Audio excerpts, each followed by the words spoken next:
ko magpapahal ng citizen. Eat. Kain chicken.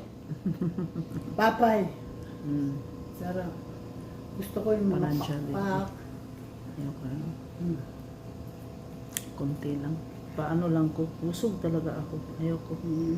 Parang naano na ako sa mga ano. Gusto na ko. Sana. Kaya lang gusto ko yung fresh na.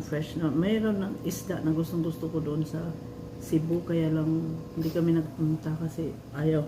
Diba? Kain man si Kuan. Kain siya ng fish. Kain siya ng shrimp ang ayaw niya. Shrimp at saka crab. Allergy siya. Kain siya, uy.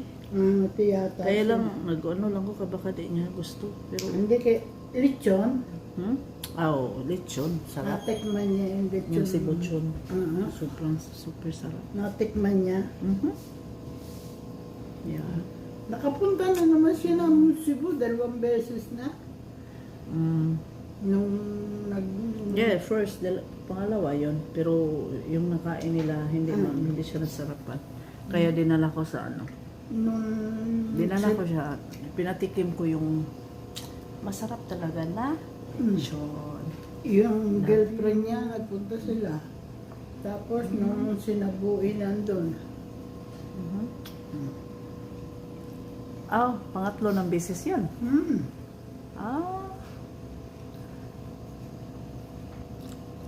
Haan sila nagpunta? Nanligo din doon sa pinanliguan. Napunta na yata sila doon. So, sabi niya po, 2 beses pa siya nakapunta. Hindi pa na, Saan sila nagpunta nun? baka iba yung pinuntahan nila. Kasi wala pa eh. Sino kasama nila? Yung girlfriend niya at saka yung Girlfriend at sa baka ibang lugar, hindi sa hindi Cebu. Hindi Cebu yun. Hindi sa Cebu. Ay, salamat sa Diyos. Yan. Wajuling nga. Tulog pa si grandma. Gisingin ko na